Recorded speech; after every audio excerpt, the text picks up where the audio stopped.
Alright, so what exactly are DeepTech startups? DeepTech startups focus on breakthrough innovations in science and engineering advances. These startups tackle complex engineering problems that require cutting-edge technologies and substantial research and development. In short, here, the tech or intellectual property is the product. For example, think SpaceTech companies like SpaceX.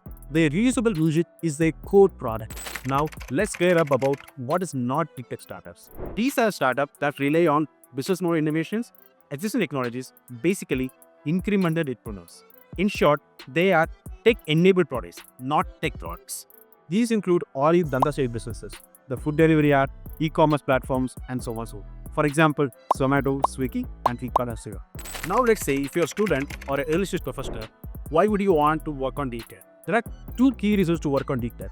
Let's start with this. DeepTech offers you a strong career growth, unlike other non-DeepTech fields like software or marketing, where the talent is getting increasingly commoditized. DeepTech offers you a niche expertise and high barrier to entry for others. This protects your career, making it highly rewarding economically and intellectually. The second and my most favorite reason is what you study is actually matters here. Take most software or marketing jobs for these skills. You could pretty much self-learn these skills from YouTube without even getting a graduate degree at all. Here, what you study matters the most.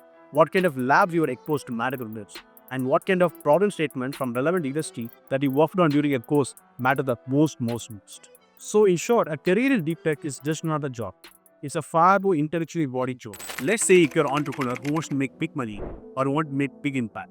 And let me convince you why DeepTech is the most rewarding part. Let's talk about that. You are solving big problems like climate change, space exploration, healthcare, much more. Sure, it's challenging, but you're actively shaping the future of humanity. Okay, let's talk about money. Let's say you're a DeepTech startup. Most probably your product is based out of a proprietary technology, basically very hard to replicate for others. And most of the time, successful DeepTech startups operate in high-value markets with very few competitors, offering a potential of substantial financial returns. Let's get real. DeepTech often comes with its own set of challenges. Let's discuss three of these here. DeepTech really needs high capital intensity. For a software startup, raising $500,000 might be enough for them to launch a product and start it early. But for most of the DeepTech cases, it requires at least $1 million plus to even build out a product. Secondly, the time to market is really long. DeepTech problems require rigorous research, testing, and regulatory approvals. It's a lab-brain process and requires longer timeline compared to a typical software startup. Here's an interesting twist. In the software world, there's a common saying called policy follows purpose. Think of Google or any internet businesses in the early 2000s. The policymakers had very little understanding of a tech where they first emerged. By the time the policies were developed, the companies already became giants. The regulation that were followed are often reactive and sometimes even restricted, aiming to control the innovation rather than for enabling polluted words. But in DeepTech, policy enables progress. Governments actively create policies to fund, promote, and regulate DeepTech, recognizing its importance for the national priorities like climate change, finance, in healthcare, and much more other issues.